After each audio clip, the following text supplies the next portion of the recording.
Ano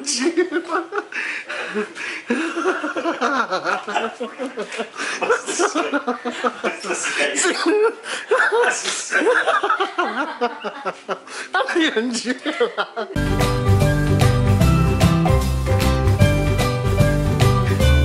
Hello again, guys! This is your Madam Ellie at today nakaschedule kaming pumunta dun sa aming clinic kay Doc Manny and Pai Calayan para magpa-facial. Kasi medyo matagal na kaming hindi nakakapagpa-facial. Tsaka parang feeling ko gaspang-gaspang na ng mukha ko. Kasi one time, nung bisita iglesia, nung pumunta ako kay 7, sabi niya ba't naman gaspang ng mukha ko. So, na-insecure naman ang madam, kaya magpa-facial na lang kami. Tapos, magpapatanggal din ako ng mga warts sa leg kasi madumi-dumi akong warts. Tsaka medyo maitim yung leg. O, nakakaloka. Ito na ulit ako. Ikaw, ano papagawa mo? Ano papagawa mo? Maxel. So, magpapasmaxel siya kasi gusto niya kuminis yung mukha ko kagaya ko. So, magpapasmaxel siya. Open po yung door mo. Let's go! And here we go. So, nakaschedule na kami doon. Naantay na lang yung aming pagdating. Yung smaxel, yun yung nire-laser yung mukha mo para yung unevenness, yung mga bako-bako. Hindi naman bako-bako, pero more of, ayan, mga bako-bako, mga ulbo-ulbo dyan. Hindi naman bako-bako yung face niya, pero it can level your face. Level your face. Mali-level niya yung mga impurities. So, gaganda yung skin mo, gaganda yung face mo, kakinis ka. So, laban na natin ito. See you later at Dr. and Manny Pai Calayan Clinic. And yes, finally, we're here. So, nandito na tayo ngayon sa Medical City. Dahil nandito yung clinic ni Doc. I'm just waiting for the elevator. Ang tagal. Just going up. So, let's go. So, ayan. Bakit pa kami? So, ayan o, bongga. Keme ni Doc Manny and Pai Calayan. So, sila talaga, this clinic really takes care of our skin. Magdadalawang taon na din, magto 2 years na. So, we're really happy. And syempre, arte ka pa ba? Doc Manny and Pai Calayan na yan. So, ito na.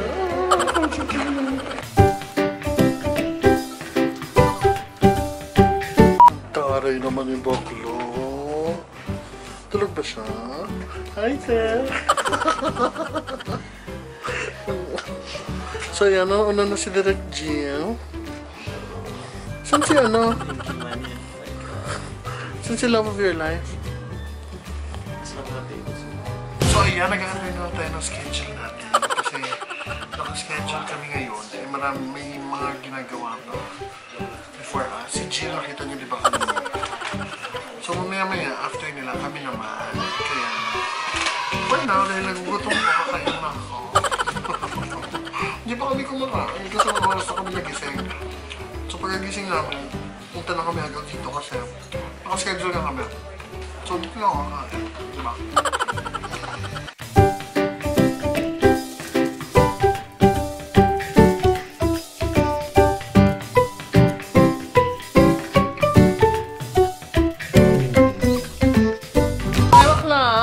Ginawa sa'yo?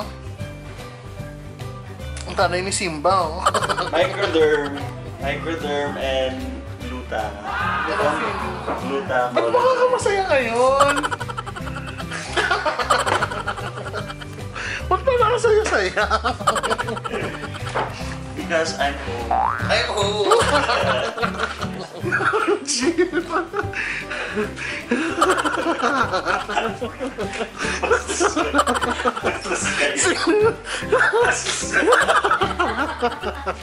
Ano yun, Jill? Bastos kayo. Kaya? Ano yung nanatakpan mo? So, kakatapos kami, Jill. Ako naman. Nandun na si baby boy. Tingnan natin. Ayan. So, that's how it works. Ano ba ginagawa niya? Nile-level niya yung face, no? So, skin or surfacing siya, basically.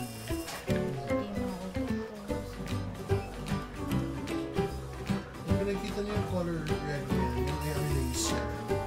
That does the magic. So, isa yung sa mga services dito kay Hotline yung Pike-Clean. Ayan, kamusta ka naman? Okay naman.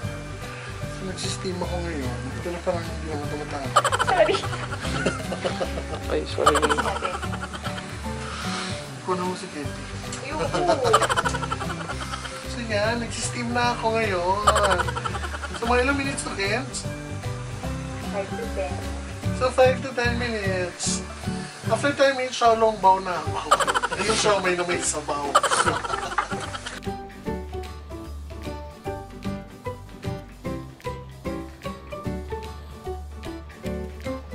Yan, so ito na nga. Kinakontent na.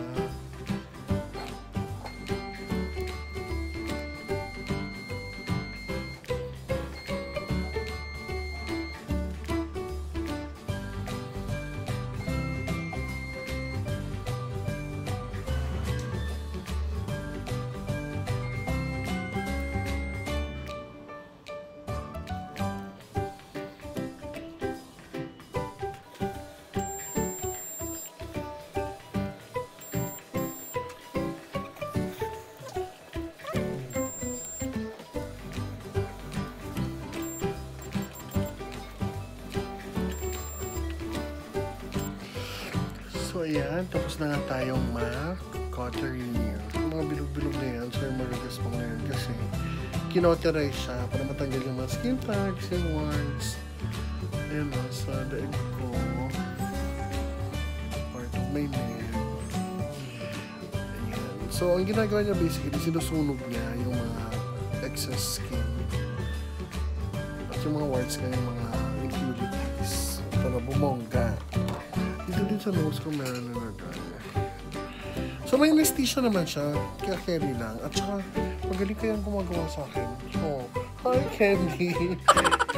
Kaya laban lang kung laban. Para maganda tayo lagi, di ba? Ngayon nilalagyan na ito ng medicine. Anti-inflammatory. So narampa tayo sa mall after. Ganito yung tsura.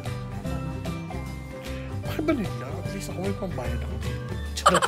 Joke lang. Actually, thank you Doc Manny and Pai Kalayan. At syempre sa lahat ng staff dito. Yung talaga ako nagbayad. Visit nyo sila guys kasi syempre sila pa magpapagawa kung di sila the best lang, diba? Hindi naman pwede sa putyo-putyo tayo magpagawa dahil sayang naman ang ganda. Masisira lang. Gusto ko magpaayos ng ilong yun, di ba, Kens?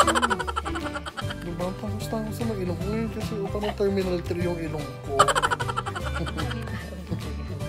Dito din kami nagpapa-inject ng gluta dati kung nakita nyo. Dito din kami nagpapa-inject ko din ng L-carnitine. Pero dahil sobrang busy din, hindi kami regularly nakakapunta. So, nakapunta kami ng January, ngayon naman rin kami nakabalik, February. Dapat kasi yung facial once every 3 weeks. So, ayan. So if you want to maintain healthy skin, lalo sa face, kasi yun yung nakikita ng tao, you have to have your facial done once every 3 weeks. We're done! So, kumusta? Sakit. Sakit? Yung laser? May anesthesia. Masakit talaga yung laser kasi nire-resurface niya yung skin mo. So, narampa kami sa mall, ganito yung mga tsura namin. Kasi, syempre, alagang Dr. Manny at Pai Kalayan. Dapat yung mall. So, ayan. So, we'll see the results. Siguro mga after a few days, makikita natin. Papakita ko ulit sa inyo. So, we're on our way now to Greenbelt. Naglalakad lang kami. I think we'll watch no? Ready Player One. Manonood na lang muna kami ng movie after dinner. Because, marami pa akong gagawing trabaho. So, I plan to sit in one corner sa isang coffee shop doon para tapusin yung work. So, this is usually what happens every time we're in Makati kasi ayoko muna umuwi dahil rush hour. Maliban sa mahal yung Grab, wala din naman taxi masakyan, papakupain muna namin yung traffic and we'll just spend the night here sa Makati kung nasan kami. So bahala na kung maraming itim-itim yung mukha namin dahil from all the laser treatment, from the facial, from the cautery na ginawa sa amin. So on our way to Greenbelt, meron pa! London pa! So this is where people jog. Actually, tapos na siya i-renovate. I-renovate yung dati. Kaya ang dami nag-exercise, naiingit ako. Naiingit ako, pero pag ako na magagawa, ayoko naman, tamad-tamad naman ako, taba-taba. But see, look at them. They're living a healthy life. Ako sa gym, Ikaw? minsan tinatamad pa ako minsan sa gym. Ano sila, they jog, wala pa silang gastos sa gym membership. They work out together. Well, bawal naman sa akin mag-jogging kasi I have hypertension. Pero nag-gym naman ako eh. Pero alalay lang, hindi pwedeng todo-todo because I'm aware naman of how heavy I am. So bawal yung super strenuous activity. Medyo magkakaproblema pag na-overfatigue ako kasi nga hindi naman tayo ganun ka sexy. So alalay lang, lose weight, handa-handa. Slowly but surely. Kagaya ito, walking lang, going to Greenbelt. So marami sa inyo, ano ba yan? So marami sa inyo nagko-comment na para akong hinihingal pag naglalakad. Siyempre, mabigat po ako. Hinihingal talaga ako, pero hindi naman sobrang hingal. Mabilis yung recovery.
No, tapos na kami mag-dinner. So kumain kami sa JP's Manukan. Here sa the port kasi ayoko dun sa Greenbelt, wala na makainan, close na. Apparently when we arrived, 9 o'clock na, so 9 o'clock na yung close yung mall. And yung mga restaurants naman na open, paulit-ulit na lang, so gusto ko iba naman. So JP's Manukan here in the port, I miss Bacolod Chicken Inasal. Alam niyo naman, di ba, sa province namin, nandun yung pinakamasarap na mga chicken inasal. So I ordered chicken inasal, the paa part, and paa is legs. So pag nag-order kayo sa mga Ilonggo restaurants, yung PAA, hindi yun paa. Hindi kami kumakain ng paa, kaming mga Ilonggo. No, that's very wrong. That's paa. You read it as paa. And also I ordered atay kasi favorite ko yung atay na inihaw. Atay ng chicken ha. Hindi yung atay ng baboy or atay ng baka. I just love chicken liver. So yun. So busog na busog kami. At may take out pa kami para sa aming baby boy. Sa aming dog na si Kush. So ayun. Time to work after dinner. Thank you Lord. Tara na. Mag-work na tayo. And yes, I'm finally done with work. Grabe, 3:30 na in the morning. Kakatapos ko lang magtrabaho, kakatapos ko lang mag-email, kakatapos ko lang gumawa ng proposal. Kasi sobrang dami. Tapos pumunta ba dito sa Jill, nag-meeting pa kami for a project. So ayun, it's time for us to rest. Pakain muna kami kasi bukas I have another meeting sa Mega Mall. And syempre, kailangan fresh. So before we head home, we'll eat na para hindi kami gutom tomorrow sa breakfast. Para pag-ising namin, laban na, ligo-ligo, tapos go na sa Mega Mall. Hi! Thank you for watching this vlog. Once again, this is your Madam Ellie. Don't forget to subscribe to my channel. At pag nyo na rin kalimutan, pinutin yung notification bell. Katabi ng subscription button para ma-update kayo sa mga uploads ko, diba? So today, ang dami namin nagawa. Ang dami kong nagawang work. At nagpa-facial kami. So tomorrow, dapat maganda na kami, diba? Bye! Crazy, crazy, crazy till we see the sun.